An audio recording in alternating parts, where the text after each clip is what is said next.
So training includes going through all of the same things you do when fighting a real fire. In this case, at the fire hall, TJ has set a fire in some barrels. Keith has hauled the hose up with the support of others pulling it along behind. Now getting a little bit of the rusty water out of the tanker. Getting ready. Keith has just put his hand on the door to make sure it's not too hot. Now he's headed into the fire. Lieutenant Rebecca Adel is right behind him, helping to feed the hose. They're going in for search, rescue, and firefighting all in one.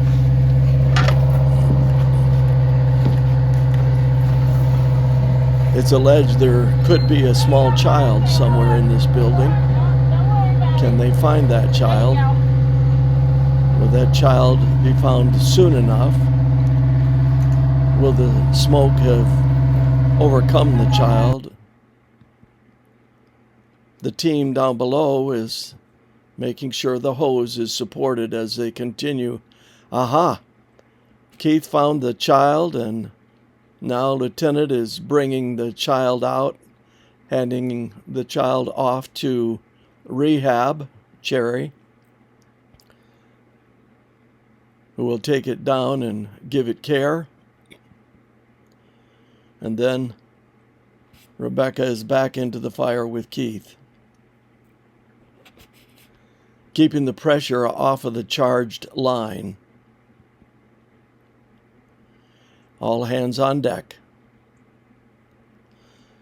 They've already done 2 rooms, now going into the 3rd room. There was smoke in 2 rooms and fire in 2 rooms. You can see the green flashing lights on the back of the air tank.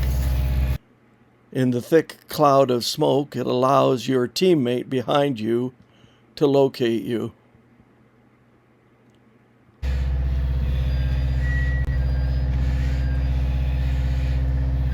So Rebecca is giving support to Keith.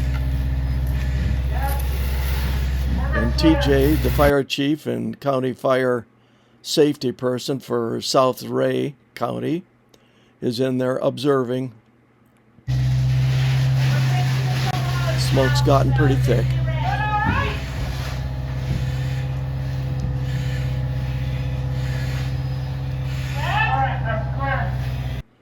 So they've put the fire out,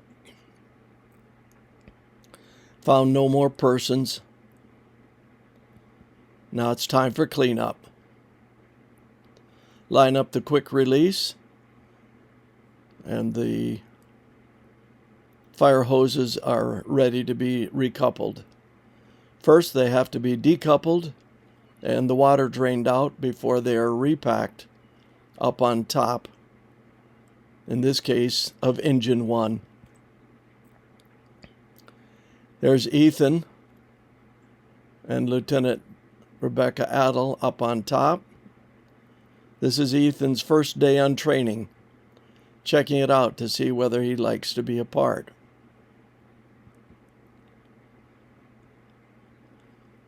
Dorca giving a hand to Cherry as they're putting hoses away. Jan and Dorca making another connection. When all is said and done, the hose will be secured in the cross-lay position, ready to be grabbed and hauled out, all reconnected, ready to be charged.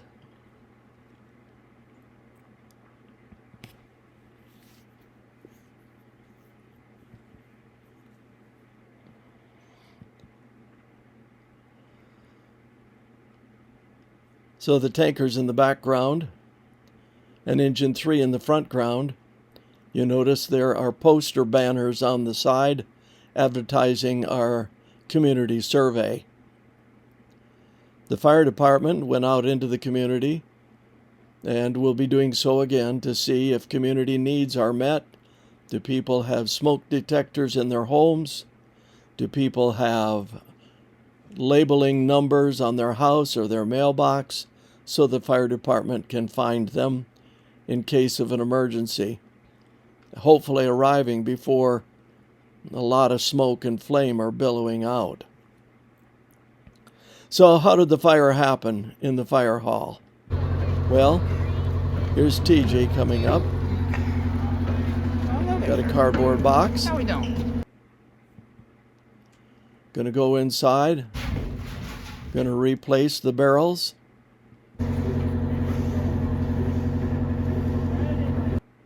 "20-some steps going up there. It's a long haul." So the first fire is set in the first barrel. Second fire is being set. Yes, this building is built for this very purpose. This is a fire training building at the Laurelbrook Fire Station.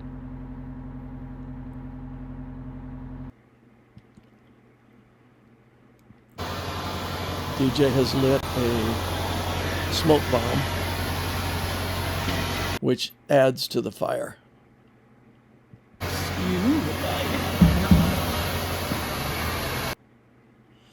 If you look in the lower left-hand corner of this picture on the far side, you see a little shaft of light.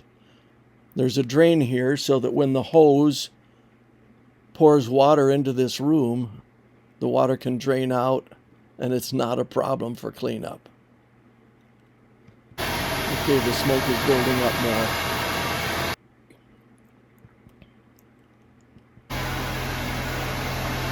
You can see what the smoke pattern does. Most dense at the ceiling, a clearer space down at the floor. A few days later, we were called out to a night fire. A tree had gone down in the wind and taken the power line, I should say, and it started a fire. A couple of stations were called out. We took our tanker truck and engine number 3 to serve as an additional water source if needed. Brought in a small dozer to clear the fire back as well. Finished up and got home two-something.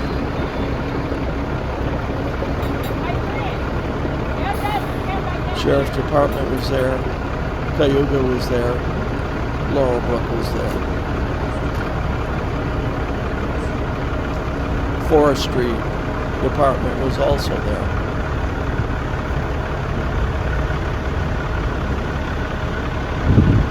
So this engine, this is serving as the pumper, and the other tankers came in and pumped water into this tanker. And then this tanker pumped the water on out to those who are fighting the fire. We have training on the second and fourth Sunday of each month from 2 to 6 p.m. Sometimes we gear up. Sometimes we don't. Sometimes we watch fire videos, discuss what goes on. Sometimes we familiarize ourselves with tools. The goal is to be ready. And here's Wes at a call out when we're on standby, in position in case we're needed.